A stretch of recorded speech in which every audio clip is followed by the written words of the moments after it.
Whenever we took that break, I asked this question. The chief God breathed into Adam the breath of life, and only Adam. There's nowhere else in the 66 books that make up the Bible does it mention anyone else getting that done to them. It happened to Adam. Eve is referred to as having it. You and I, as descendants of Adam and Eve, are referred to as having it. Where did Eve get it from? If God didn't breathe into her the breath of life, this boss God, this chief God, the head of the Elohim, He didn't breathe into her the breath of life. Well, there's only one possibility. It's genetic. That's the only possibility. Eve is 100% genetically from Adam. If Genesis is correct, just going by what Genesis says, if it's correct, it says that the boss God put Adam under anesthesia, did surgery, took out a rib, closed him up, and from this rib he did genetic engineering and built Eve. I know there are people who want everything that's in Genesis, because that's in the Bible, they want it to all be totally spiritual. We're talking about high technology here. Genesis is describing high technology. And everything that Eve got, she got from that rib. Everything she got is genetically from Adam.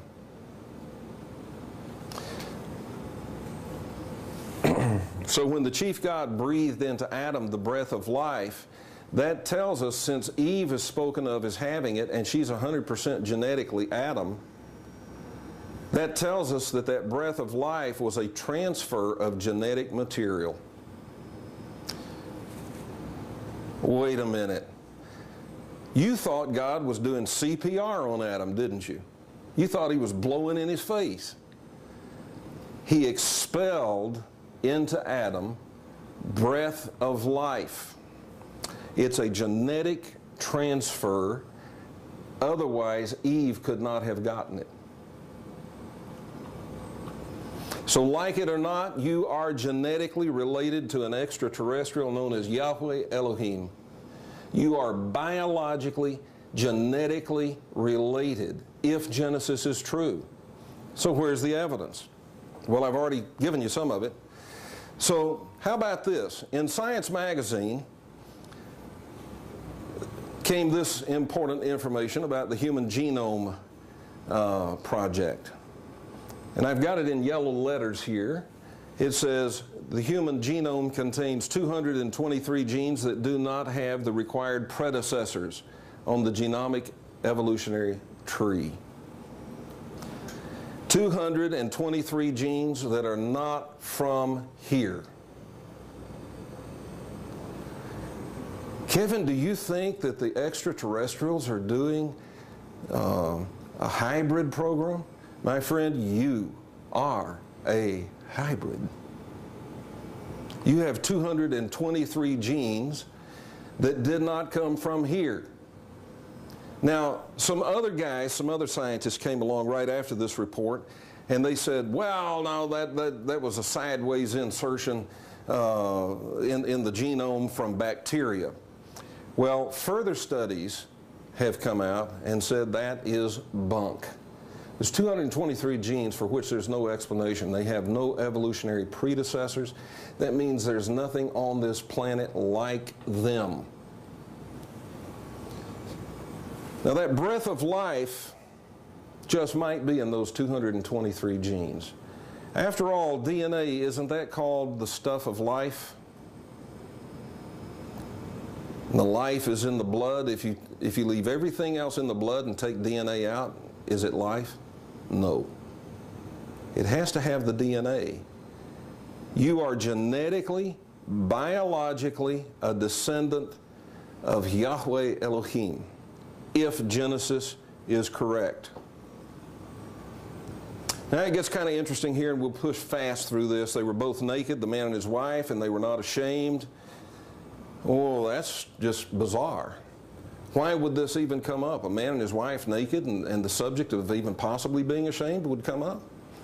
That's odd. And especially if the religious group, if their story about creation was true, they say Adam and Eve, they are the first humans, which we've seen Genesis says that's not the case. We have 6 days. On the 6th day, you have people created, male and female. After the 7th day, you have Adam created. Now we got 2 human races. One's a little dumb, and their job description is have sex, make babies, forage throughout the earth, and be territorial. And they're created by the gods. Adam and Eve are created by who? The boss God. Not the gods, the boss God. And he breathes into Adam the breath of life and then puts him into this garden, and he says, you don't forage throughout the earth, you eat what's in the garden, just not off of that tree. Okay? He never tells Adam and Eve to be fruitful and multiply. That was never in their job description. Sex was always an option, not a command for Adam and Eve. So why would this come up if they were the first humans, which they weren't, but if they were, you got one man, one woman, nobody else around, why would the thought even come up about they would be ashamed? Well, because that's not translated right. It says they were both naked, and the word is arom. It means, it comes from this word, aram, which means to be subtle, to be shrewd, crafty, to beware, take crafty counsel, be prudent. And it means to be devoid of deception, excessively perceptive, excessively alert, know what's going on around you. There's a description of Adam and Eve. Those of you who thought they were somehow primitive, like that fossil skeleton they found, Lucy. Not Adam and Eve. They were devoid of deception. They were excessively perceptive and excessively alert. And how do I know? Because it says they were naked. They were without all of those things. They were without deception. They were without confusion. Okay? They were naked of it. And they were not ashamed. This is bush. And it means to put to shame, to be ashamed, to be disconcerted, to be disappointed, but it's used in the sense of a kind of a mental sense. Like if someone asks you a question, the answer to which you should know, and you can't give them the answer. Like they ask you, what's your telephone number? And you go, and it just slips your mind. And now what's happened is you're devoid of what you're supposed to have. You're ashamed. You're negative where you should be positive. That's the meaning of this word.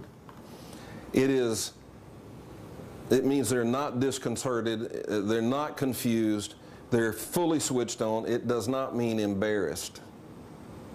Has no emotional connotation to it at all. Genesis 3:1. Now, hang on to your hats here. The serpent was more subtle than any beast of the field which the Lord God had made. Let's talk about the serpent. It is Nakash.